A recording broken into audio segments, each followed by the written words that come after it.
This is the MyHeart.net podcast. This show is produced by Dr. Philip Johnson in conjunction with VitalEngine.com. Please welcome your host, Dr. Alain Bouchard, cardiologist at UAB St. Vincent's. So welcome back to MyHeart.net, the show where we break down the science of cardiovascular care into something that you can use, whether you're newly diagnosed, managing your condition, or just trying to stay up a step ahead. I'm your host, Alain Bouchard, and we're diving into something that surprises a lot of people, even those already on statin for their heart disease. It's called the residual risk.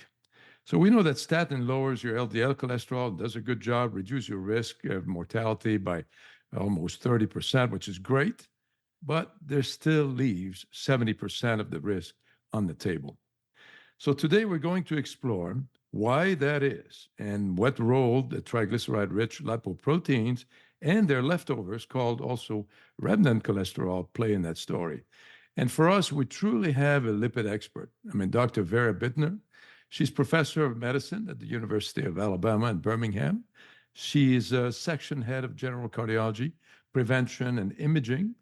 She's been on faculty almost as long as me. I was started there at 1986, and Vera came right after in 1987. And she's currently quality officer at UAB Hospital and medical director of the coronary care unit. So Vera, I want to thank you so much for taking time and being here with us tonight. Yeah, thanks so much for having me. Yeah.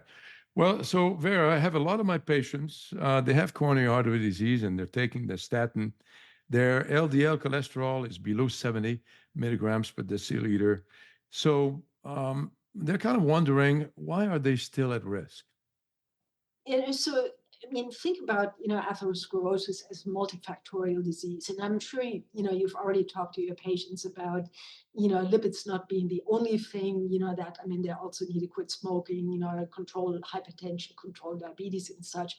But it turns out that even within the, lipid world, it's not just LDL cholesterol that's directly linked to, atherosclerosis. And, some of the things that, people may have heard about are, so-called triglyceride-rich lipoproteins. And they've talked about, probably also heard about, triglycerides. And so if you want to, we can, chat a little bit more about that. Sounds great, Vera.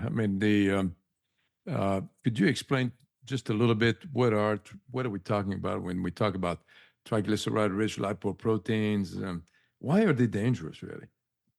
Yeah, I think we need to take a little bit of a step back to make sure that it makes sense to folks who don't think about that all the time. So, when you get your lipid profile, you get a, triglyceride number, you get a total cholesterol number, you get an HDL cholesterol and an LDL cholesterol. So those are basically the numbers that get spit out. But it's, worthwhile to remember that neither the cholesterol nor the triglycerides just float around in the bloodstream, but they're carried on little ball, kind of like particles, and are, packaged in such a way that these balls come in different sizes and different densities and different compositions and, kind of have different metabolic functions. And so it turns out that the LDL particles that we, focus on, the ones that we know get into the arteries, and cause the plaque and cause it to kind of get worse over time, are not the only particles that can actually get into the artery.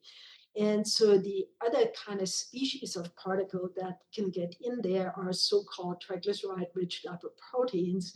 And especially once they've been metabolized in the circulation a little bit, when they get to the size where they also can get into the artery. And the reason why we call them triglyceride-rich lipoproteins is because they contain both triglycerides and cholesterol, whereas the LDL particle is predominantly, cholesterol. Sounds good. So let's say, for example, I have some elevated triglyceride. My LDL is looking pretty good. My non-HDL cholesterol is high. I guess some people will measure ApoB also, lipoprotein particles. That's elevated. What can I do about it? Can diet and exercise can help lower those lipoproteins, those cholesterol, and triglyceride? Yeah, I mean, I think it may be worth taking just a minute to, step back and actually explain to, people what non-HDL cholesterol is, because that doesn't necessarily show up on the report. And so, we used to think about the HDL cholesterol as the good cholesterol, right? And so non-HDL cholesterol, basically, the idea is that anything that's not good is bad. So you take the total cholesterol, you subtract the HDL cholesterol, and that gives you a measure of all the different cholesterol particles that can get into your arteries and cause plaque. And that's, something that you can do, when you get your own lipid profile back and just calculate it. And so if this non-HDL cholesterol is a whole lot higher than your LDL cholesterol, you can then kind of conclude that a good bit of risk is probably contained in those particles that don't get necessarily addressed, when we just talk about LDL cholesterol. And it turns out that you can actually do quite a bit, about that. And that starts, with lifestyle. Right, so triglycerides go up, and triglyceride-rich lipoproteins go up. With obesity, they go up with sedentary lifestyle. They tend to be very sensitive to diet. For example, high fat intake, high kind of sugar intake, alcohol intake can drive triglycerides up. So, there are, quite a few lifestyle factors that can make these worse.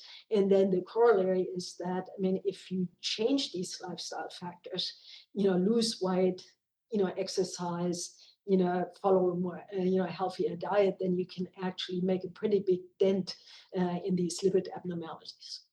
Well, you mentioned alcohol. Are there any other kind of hidden causes of high triglyceride? So one thing is that, there are a number of diseases that can be linked to high triglycerides. And then there are also some medications that can be linked, to the, high triglycerides. And when we talk about an approach to somebody who has hypertriglyceridemia, those are the things that we want to rule out. We'll, do detailed inventory of the lifestyle. We look for diseases that can cause high triglycerides, uncontrolled diabetes, being one of them, hypothyroidism being some of them. You can get it with, kidney disease. You can get it with some of the inflammatory diseases like lupus, a whole variety of things that you can kind of think about and try to rule out. And then we take a very, very close look at the medication list, because there are a whole host of medications that can aggravate, triglycerides and to some degree, cholesterol numbers as well. And so, for example, one of the more common ones that I see are people that are on steroids. Let's say somebody has asthma, or they take it, for, kind of rheumatoid arthritis or some other inflammatory disorder. So prednisone will increase triglyceride tremendously. Estrogens can do it, tamoxifen can do it. There are a whole host of medicines to kind of think about, and people can go on the, on websites and just look at the list of medications that can be involved if they want to go and check on their own. Well, let's say I'm a good patient, and I'm sure you see many every day. And I'm doing everything right. I'm exercising, I'm eating right. I've really changed my diet. And we get another, check on my lipid, and the triglyceride is still high, it's still like, 200, 250, and non-HDL is still high. It looks like I need some medication. When do you decide to really start adding medication? And then which medication do you start people on? Yeah, I want to take at least you have one more intermediate step, because, depending on how high your triglycerides are to start with, the dietary recommendations differ.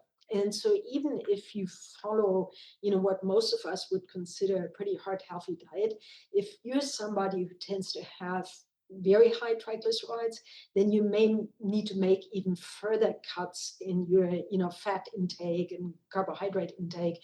And it can be really helpful, even if you think that you're doing it all right, to have some appointments with a dietitian and really go over, how you prepare your food, what you eat in restaurants and things like that, to make sure that, the lifestyle, is addressed.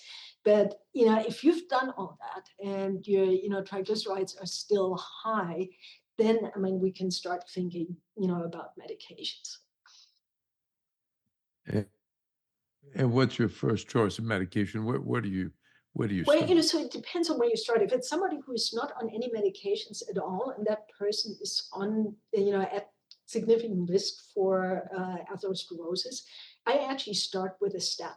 So we think about statins as LDL lowering, agents, but depending on how high the triglycerides are to start with and what dose, and the kind of intensity of the statin you use, you may get, 35% or so decrease in the triglycerides just with the statin. And so that would be the mainstay, because we know that they, reduce atherosclerotic risk, and we know, that they can make a dent in the triglycerides. So that would be my number one choice. The only exception to that would be somebody who has very high triglycerides, where I'm not so much worried about atherosclerosis, but I'm worried that that individual may get pancreatitis. And then I may go to one of the more specific, triglyceride lowering agents early. Like a fenofibrate or? Well, so you can basically, in terms of triglyceride lowering after the statins, you can use, the fibrates. And there used to be 3 of them on the market. The fenofibrate is kind of the one that's, left over at this point in time. So, that is, one option. You can use prescription fish oils.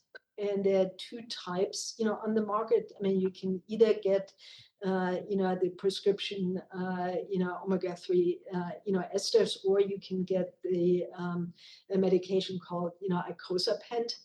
And then there are a whole host of, investigational agents out there that, right now are not available, but will be out there in the future. So if I take something over the counter, does that do the same thing? Just some fish oil over the counter? No, there's a big difference between them. So one is, when you go into the, health food store, most of the time they will have on the label, fish oil, 1 gram, 2 gram, 4 grams, but it's really the whole amount of oil that they're telling you about, and not about the specific, components, the DHA and EPA that you really want. So you would, in most circumstances, would have to take 10, 15 tablets of the supplement to come anywhere close to the, to the prescription. And then the other problem is that, it's not under as much supervision. So, I would have some concerns about, the components of it, the consistency, from batch to batch and things like that. So, I would definitely go with the, prescription variants. How did they actually, I know the data has been just kind of like somewhat like icosapent ethyl, shown some really good reduction in cardiac event, cardiac mortality, even up to 25%, I recall, despite the fact that their effect on triglyceride is not that large. It's like you kind of wonder if there's something else, going on. But I think overall, we have some data showing that they decrease mortality, risk of mortality. Do we know the mechanism of that, or? Well, people, have talked about a whole host of, different things that may be going on. One is that, that particular, kind of fish oil variant is just icosapentaenoic acid instead of a mixture of, DHA and EPA. And it seems, based on the trials that we have so far, that the EPA only is the one that's associated with, risk reduction, whereas the combination lowers the triglycerides, which has its own benefits, but we just don't have the data that they decrease, ASCVD risk. And, people have talked about, with the icosapent, whether it actually changes the composition of cell membranes. and, it changes their properties. There are some anti-inflammatory properties, so there are a whole host of things that have metabolic effect, but there's, to my knowledge, at least no ironclad, this is the mechanism by which icosapent, reduced events. I mean, there are a whole host of hypotheses, but nothing, really definite. Well, let's talk a little bit about the future, Vera. I mean, I think there's some really kind of exciting, new medication coming in the market using, techniques that are, seem to make sense. These messenger RNA, the interfering at the level of the liver, and you can give them every 3 months. I mean, it seems like everything is headed in that direction, in terms of treatment of cholesterol, and here even in the treatment of remnant cholesterol as well as triglyceride. And I'm thinking particularly of the ApoC3 and the what is the other one? The angiopoietin, 3. I mean, obviously it's still in clinical trials. I mean, we have very little data. I think maybe some phase 1 and phase 2 showing that, yeah, they can really kind of lower those proteins and they can lower triglyceride. We don't know if it's going to lower event, but it seems like we're learning a lot from abnormalities in nature. I mean, there's some people out there, particularly some that they study in the Amish population, where they're born, without ApoC3 or without angiopoietin, and these people tend to have very low triglyceride and very little cardiac events. I mean, I think the future seems to be so interesting in that respect. Yeah, well, if I kind of compare, what I learned about lipid metabolism, kind of as a medical student and resident, eons ago, as you pointed out, kind of at the beginning, over the last 40 years, the understanding of lipoprotein metabolism has improved tremendously. People have figured out all sorts of different pathways that nobody knew about, 40 years ago. And each time that you discover a pathway, it's a potential opportunity to inhibit a key enzyme, inhibit a key protein.